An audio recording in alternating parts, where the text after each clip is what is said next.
पुण्यात्मा, अब आप देखते हो कोई बूढ़ा चल रहा लाठी के सहारे, कभी बैठ जाता कभी चल पड़ता रहा। आप जब युवा हो स्पीड से निकल जाते हो उसको यूँ देखते हुए, आपके कभी सपने में ना आती या दुर्गति थारी भी होगी, आपकी भी होगी।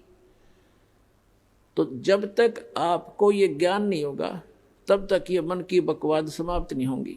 इस ज्ञान से 90% लगाम डल जाएगी इस मन पापी के, जो दास आपको बताने चाह रहा है। जो बेमतलब की रिश्वतखोरी, चोरी, हेरा फेरी ये करते फिरते सारा दिन झूठ बोलते हैं पेट के लिए, और एक सेकंड का भरोसा नहीं कहाँ बिजली गिर जाए। और जब हम इस परम पिता की शरण में आ जाएंगे, आपको चार्जर मिल जाएगा, हैंडपंप मिल जाएगा, कितना जल भर लो, दूसरे का क्यों चराओ, तो अपना भरो ठाठ के, कितना ठोक लियो, मटके भर कर धर लियो सपेर।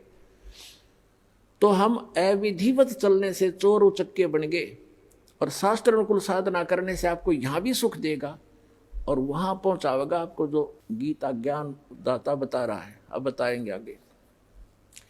अब गीता ज्ञान दाता बता रहा है कि जो मेरा इस ज्ञान को आश्रय कर लेते हैं, तत्वदर्शी संत की खोज कर लेते हैं, उससे फिर उस तत्ब्रह्म की जानकारी हो जाती है। तत्ब्रह्म, उस परम अक्षर ब्रह्म की, उस परमात्मा की, जिसमें 18वें अध्याय के 62वें श्लोक में जिसकी शरण में जाने के लिए गीता ज्ञानदाता कह रहा है,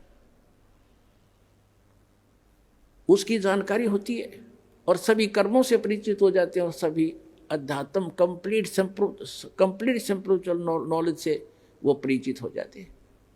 तो केवल वो जरा और मरण से छूटने का प्रयत्न करते हैं। जैसे दास ने उदाहरण दिया कि एक बुढ़िया 80 साल की, 75-80 वर्ष की, और मुंह में दांत नहीं, और उसको मैंने कह दिया बुढ़िया पीछे हो, दूसरी को आने दे, बहनों को ने बोली इतने बुढ़ी दिखूँ मैं, वो तेरा गजब हो, 80 साल की जाड़ नहीं।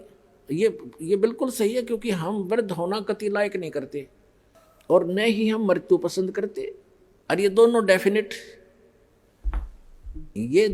डेफिनेटली होंगे, मृत्यु भी होगी और वृद्ध भी होंगे। तो पुण्यात्मा, 8वें अध्याय के प्रथम मंत्र में अर्जुन ने पूछा कि हे गीता ज्ञान दाता से कि हे पुरुषोत्तम, क्योंकि उसको पुरुषोत्तम मान रहा था, वो श्री कृष्ण मान रहा था कि श्री कृष्ण ये ज्ञान दे रहा है, लेकिन श्री कृष्ण के अंदर यूं काल बोल रहा था गीता ज्ञान दाता। उसने पूछा कि किम तत्ब्रह्म, किम अध्यात्म, किम कर्म पुरुषोत्तम।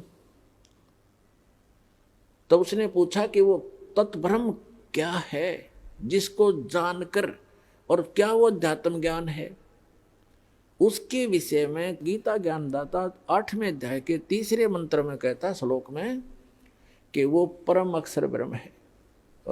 वो परम अक्षर ब्रह्म है, गीता ज्ञानदाता से अन्य है वो भगवान, जो सर्व सुखदायी है, सर्व पाप नाशक है, और जो शाश्वत स्थान प्रदान कराने वाला है। इसलिए 18वें अध्याय के 62वें श्लोक में कहा कि अर्जुन तू सर्वभाव से उस परमेश्वर की शरण में जा, उसकी कृपा से ही तो परम शांति को और सनातन परम धाम को प्राप्त होगा।